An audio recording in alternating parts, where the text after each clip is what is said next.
안녕하세요. 저는 최근에 이혼을 하게 된 30대 중반의 여자입니다.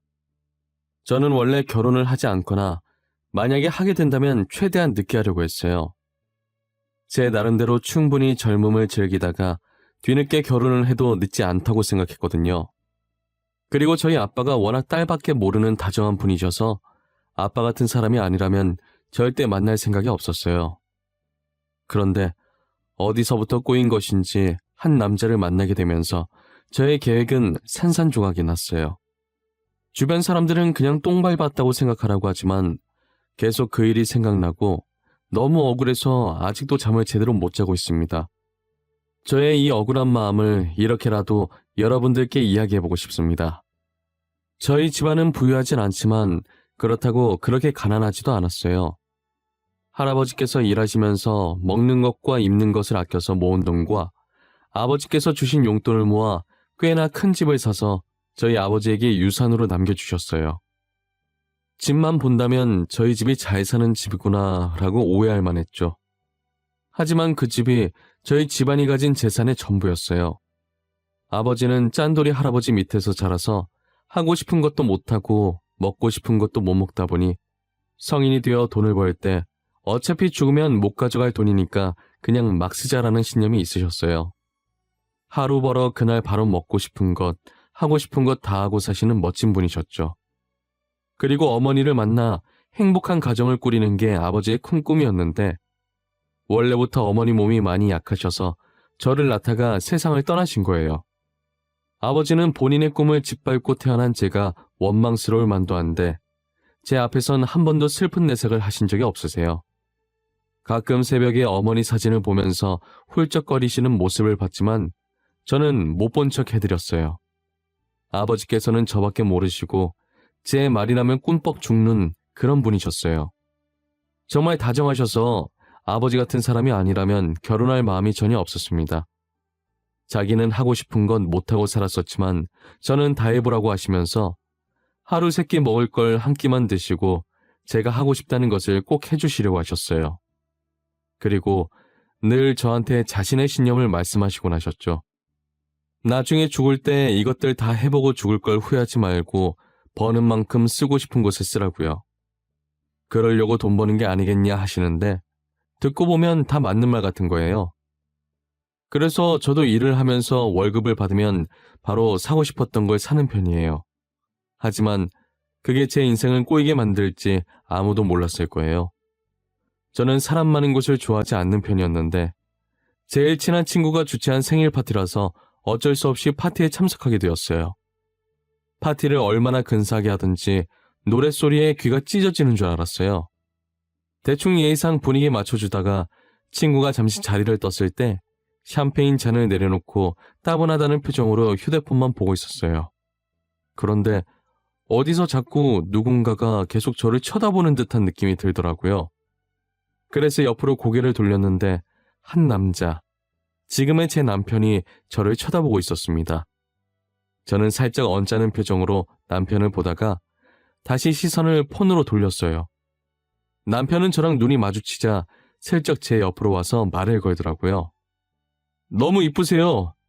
제 이상형이라서 계속 쳐다보게 되더라고요. 첫눈에 반했다는 말이 이런 건가 봐요. 아, 그러세요? 저는 관심이 없어서 죄송해요. 그럼 재밌게 노세요. 어? 그 운동화 혹시 그거 어떻게 구하셨어요? 한정판이라 구하기 힘든 건데. 저도 그 운동화 구하려고 했는데 아직 못 구했거든요. 이 브랜드를 아세요? 이거 관심 없는 사람들은 모르는 브랜드인데. 그쪽도 운동화에 관심이 많으신가 봐요? 운동화도 관심 많긴 한데 원래부터 패션에 좀 관심이 많았어요. 패션 쪽으로 가려다가 결국 안정적으로 월급 받는 회사원을 선택하긴 했지만요. 편한 걸 좋아해서 캐주얼한 복장으로 운동화를 신고 있었는데 남편이 제가 신은 운동화를 한 번에 알아보더라고요. 저는 처음에 이상형이라고 말 걸길래 이상한 사람인 줄 알고 그냥 가려고 했었거든요. 웬만큼 패션을 안다 하는 사람들도 못 알아보던 제품인데 한 번에 알아봐주니 너무 신기하더라고요. 저희는 운동화 얘기를 하면서 말을 트기 시작했어요. 그렇게 친구들 모임에서 몇 번 겹치다 보니 자연스럽게 번호 교환을 하게 되었고, 만날 때마다 이야기를 해보면 취향도 비슷하고 말도 잘 통하길래 한번 만나보기로 했어요. 남편이 저보다 연상이었는데 결혼 정년기다 보니 저와 결혼을 하고 싶어 하더라고요. 하지만 저는 아직 즐기고 싶어서 결혼할 마음이 없었어요. 아무래도 결혼을 하면 구속받는다는 느낌이 들었거든요.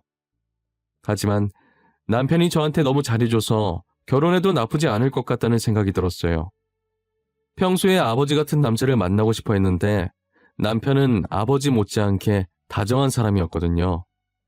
그래서 저는 아버지께 인사시켜주기로 마음먹고 남편을 집으로 데리고 갔어요. 남편은 저희 집을 보더니 입을 다물지 못하더라고요. 우와, 여기가 너네 집이야? 정원 봐, 진짜 크다. 나 이런 집 TV에서만 봤지 실제로는 처음 봐. 이걸 어떻게 관리해? 이 큰 집을 아버님 혼자 관리하시는 거야? 오빠, 그러다 침 떨어지겠어. 그렇게 입 벌리고 있으면 턱 안 아파? 이거 할아버지께서 남겨주신 집이야. 우리 할아버지의 피와 땀이 이 집에 들어가 있지. 이런 집에서 살면 무슨 기분이야? 방 찾다가 길 잃는 거 아니야? 미로 찾기 해도 되겠어. 오바 좀 하지 마. 그 정도까진 아니야. 누가 들으면 우리 집이 궁궐인 줄 알겠네. 그냥 조그만 정원 있는 2층 주택이야. 남편은 집 안으로 들어오는 내내 두리번거리면서 감탄을 했어요. 할아버지가 살아계셔서 이 반응을 보셨다면 정말 뿌듯해하셨을 텐데 말이에요. 어린애처럼 입을 턱 벌리고 있던 남편이 아버지 앞이라고 나름 무게 잡고 앉은 게 너무 귀여웠어요. 아버지는 남편을 보시더니 인상이 아주 좋다면서 마음에 들어 하셨어요. 딸이 좋다고 하는데 자기가 무슨 수로 말리겠냐고 흔쾌히 결혼을 허락해 주셨죠. 그리고 저는 남편 집에 가서 인사를 드리러 가려고 말을 꺼내니까 남편은 부모님 두 분 다 어릴 때 돌아가셔서 굳이 인사할 필요가 없다고 하더라고요. 그 말을 들으니 남편이 그동안 힘들었을 것 같고 괜히 저까지 숙연해지더라고요. 저는 얼른 남편의 가족이 되어서 남편을 행복하게 만들어주고 싶었어요. 저희는 그렇게 비교적 쉽게 결혼을 할 수 있었어요. 제게 이래라 저래라 훈수두는 시댁이 없어서 좋았고 남편은 연애했을 때와 다를 바 없이 한결같이 제게 잘해줘서 결혼 생활이 너무 행복했죠. 우리 아버지 같은 사람을 만날 수 있을까 싶었는데 다행히 이렇게 만나게 되어 너무 좋았어요. 당시만 해도 결혼하길 잘했다고 생각했었는데 이 행복의 유효기간이 몇 달밖에 안 되더라고요. 저희 아버지께서 다리를 다치면서 저희의 결혼 생활은 어긋나기 시작했어요. 아버지께서 건설업체의 현장직으로 근무를 하시고 계셨는데 다리를 다치고 당분간 일을 할 수 없게 됐어요. 제가 걱정을 하기 시작하니까 남편은 알 수 없는 말을 하더라고요. 왜 그렇게 걱정해? 장인어른이 쉰다고 해서 회사가 망하는 게 아니잖아. 다른 직원들이 알아서 다 잘하고 있을 텐데 뭐가 문제야? 아빠가 일을 안 하시면 아빠 몫까지 다른 직원들이 해야 하니까 당연히 문제가 되지. 어차피 받는 돈은 똑같을 텐데 아빠 몫까지 더 하려고 해봐. 나 같아도 짜증나지. 그래도 장인어른이 월급 주는 건데 하라면 군말 없이 해야지. 그게 불만이면 자기가 회사 차려서 사장해야 되는 거 아니야? 오빠, 방금 뭐라 그랬어? 우리 아빠가 월급을 준다니? 우리 아빠도 월급 받으면서 일하는데 누가 누구한테 월급을 줘? 뭐? 그 회사 장인어른 회사 아니었어? 너가 전에 장인어른 회사라고 했잖아. 지금 대체 무슨 말을 하고 있는 거야? 내가 언제 우리 아빠 회사라고 했어? 나는 우리 아빠 건설업체에 일한다고밖에 얘기 안 했는데 혼자 뭐라는 거야? 남편은 계속 그 건설업체가 아버지 회사가 아니었냐고 묻더라고요. 제가 아니라고 할수록 얼굴이 새하얘지길래 처음엔 이 사람이 왜 이러나 싶었어요. 그러더니 그날 이후로 남편이 점점 이상하게 변해가더라고요. 다정했던 남편은 온데간데 없고 찬바람만 쌩쌩 불면서 제가 무슨 말을 해도 무시하더라고요. 그리고는 생전 안 하던 외박도 밥 먹듯이 하기 시작했고요. 외박하고 오는 날이면 남편의 겉옷에서 늘 같은 향수 냄새가 났었어요. 술에 취해서 잠든 남편이 휴대폰을 보니 저 몰래 다른 여자를 만나고 있더라고요. 그런데 한 명이 아니라 여러 명을 동시에 만나고 있었어요. 대부분의 여자는 만남을 하루 이상 이어가지 않았고 남편이 지속적으로 만나는 여자는 3명이었죠. 저는 모든 불륜 증거들을 제 휴대폰에 몰래 옮겨놓고 있었어요. 그런데 옮기던 와중에 자고 있던 남편이 중간에 깬 거예요. 저는 황급히 폰을 뒤로 숨겼고 남편은 아직 술이 덜 깼는지 앉아서 주절주절 거리더라고요. 혹시나 싶은 마음에 녹음기를 켜고 남편에게 다가갔어요. 왜 그 회사가 장인어른 회사가 아니야? 도대체 왜? 나는 이해할 수가 없어.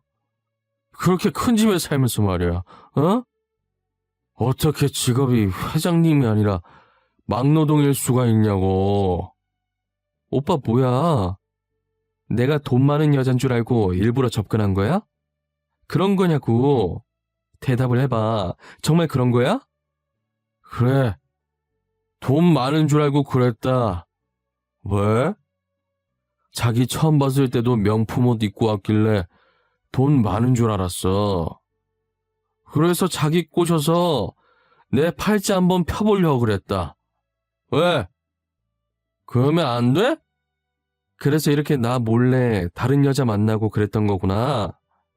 오빠, 그러고 살면 돌아가신 부모님 보기 안 쪽팔려? 누가 돌아가셔? 우리 부모님? 우리 부모님 멀쩡하게 살아있는데? 그것도 다 거짓말인데. 우리 가족 판잣집에 살고 있는 게 쪽팔려서 거짓말 친 건데. 남편은 취중 진담을 털어놓더니 다시 픽 하고 쓰러지더라고요. 저는 지금껏 남편이 뱉은 말들이 어이가 없어서 녹음기를 다시 재생해봤어요. 제가 남편한테 연애 시절에 아버지가 건설업체에서 일한다고 말한 적이 있었는데 저희 집을 보자마자 혼자서 멋대로 그 건설업체 회장이 아버지라고 생각하고 있었던 거죠. 그래서 남편은 제가 돈 많은 집안인 줄 알고 결혼을 하려고 했던 것이었어요. 더군다나 만날 때마다 제가 명품을 입고 있으니 혼자서 얼마나 상상의 나래를 펼쳤겠어요. 그런 집에 살면서 회장 아버지에게 돈 받아 생활하며 부족함 없이 살았다고 생각했겠죠. 그게 다 제가 힘들게 돈 벌어서 사입는 건 줄도 모르고 말이에요. 저는 어처구니가 없어서 날이 밝는 대로 곧바로 이혼 소송을 했어요. 상간녀들을 상대로 상간녀 소송도 같이 하고 왔고요. 저는 이혼 소송장을 챙겨서 집으로 돌아오자마자 아직 술에 취해 꿈속을 헤매고 있는 남편 얼굴에 던져버렸어요. 남편은 갑자기 얼굴에 무언가 떨어지자 놀라서 일어나더라고요. 지금 이게 뭐하는 짓이야? 다짜고짜 내 얼굴에 뭘 던지는 거야? 너 아침부터 미쳤어? 뭐 잘못 먹었어? 나 지금 지극히 정상이고 아마도 미친 건 내가 아니라 너 같은데? 지금 당장 짐 싸. 나 방금 이혼 소송하고 오는 길이야. 여긴 내가 대출받아서 마련한 집이니까 네가 여기서 나가. 뭐? 네? 이게 진짜 미쳤구나. 그리고 이혼 소송? 누구 마음대로 이혼 소송이야. 내가 뭘 어쨌는데. 오히려 내가 사기당한 거라고. 지 혼자 망상에 빠져서 허우적댄 거면서 사기는 무슨 사기야. 아 시끄러워. 소리 지를 힘 있으면 그 힘으로 짐이나 싸서 나가. 귀찮으니까. 내가 너 사기 결혼으로 고소할 거야. 알겠어? 내가 고소를 해도 모자랄 판에 네가 이혼 소송을 해? 시끄러우니까 나가라고. 네 혼자 이혼 당하는 게 억울할까 봐 네 상간녀들까지 같이 고소했으니까 너무 그렇게 억울해하지 말고 네가 살던 판잣집에나 가. 시끄럽게 소리 지르던 남편은 제 마지막 말에 놀랐는지 아무 대꾸도 못한 채 입을 벌리고 눈만 꿈벅꿈벅 거리고 있더라고요. 저는 더 이상 상대하기도 귀찮아서 남편을 쳐다보지도 않고 나가라고 손짓만 했어요. 남편은 짐을 싸는 듯 하더니 곧이어 문이 열리고 닫히는 소리가 들리더라고요. 저는 그날이 정말 살면서 제일 푹 잤던 날인 것 같아요. 전 남편은 저와 이혼하고 얼마 안 지나서 재혼을 한 것 같았어요. 드디어 자기가 그토록 원하던 부잣집 여자랑 결혼을 했는지 명품 정장을 쫙 빼입고 얼굴도 반질반질한 상태로 어느 회사 안으로 들어가더라고요. 저는 또 어떤 거짓말로 그 여자를 꼬신 건지는 모르겠지만 전 남편이 잘 사는 꼴을 절대 두고 볼 수 없었습니다. 저는 전 남편의 가족들이 살고 있는 판잣집부터 알아보기 시작했어요. 그리고 나서는 현재 전 남편의 아내의 전화번호와 회사 위치를 알아냈죠. 저는 발신번호 제안으로 여자에게 전화를 걸었어요. 혹시 김수연 씨 맞으신가요? 조연수 씨 아내분이시죠? 제가 조연수 씨에 대해 긴히 할 말이 있어서 이렇게 연락드렸습니다. 네, 제가 김수연 맞는데요. 저희 오빠에 대해서 할 말이 있으시다고요? 그쪽은 누구신데요? 누구신데 이렇게 발신번호 제안으로 전화를 하신 거죠? 저는 조연수 씨 전 아내 되는 사람인데요. 제가 수연 씨한테 드릴 말씀이 있어요. 남편 몰래 수연 씨 회사 근처 카페에서 잠깐 볼 수 있을까요? 지금 어디서 말도 안 되는 소리 하시는 거예요. 전 아내라뇨. 저희 오빠, 제가 초혼이에요. 결혼한 적이 없는 사람인데 무슨 전 아내. 초혼이래요? 이번엔 어디서부터 거짓말을 쳤을까 궁금했는데 카페에서 기다리고 있을 테니 생각해보시고 제가 무슨 말을 할지 궁금해지면 카페로 와주세요. 제가 당신을 어떻게 믿고 거길 나가요? 만약 사실이 아니라면 이거 허위사실로 명예훼손 소송까지 걸 수도 있어요. 그건 제가 알아서 합니다. 저도 증거도 없이 이렇게 말하진 않겠죠? 최대한 빨리 결정을 하셔야 할 거예요. 오늘 아니면 말할 생각이 없어요. 전 남편의 아내는 제가 생각했던 것보다 빨리 카페를 찾아왔었어요. 원래는 안 나가려고 했는데 증거라도 보려는 심산으로 왔다고 하더라고요. 생각보다 빨리 오셨네요. 밤에나 찾아올 줄 알았는데 말이에요. 오신 김에 커피라도 드시겠어요? 힘든 발걸음 하셨는데 커피는 제가 살게요. 아니요, 괜찮아요. 도대체 당신이 가진 증거라는 게 뭔지 궁금해서요. 그거라도 한번 봐보려고 왔어요. 당신을 믿어서 온 게 아니라. 성질이 많이 급하시네. 혹시 그쪽 남편에 대해 얼마나 알고 있어요? 당신이 알고 있는 것부터 말해봐요. 제가 그 부분들만 사실대로 말해드릴게요. 집안이 대대로 사업을 하고 있다고 들었어요. 현재 시부모님은 남편한테 회사 물려주고 해외에 거주하고 계시고요. 시부모님께서 해외에 거주하고 있대요? 혹시 직접 만난 적 있으시고요? 제가 사진 몇 장을 드릴 건데 이 사람들 맞는지 봐주시겠어요? 당연히 직접 만났죠. 상견례 할 때 부모 없이 어떻게 해요? 그런데 사진 속에 있는 이분들은 아니었어요. 왜요? 혹시 이분들이 저희 오빠와 무슨 연관이라도 있나요?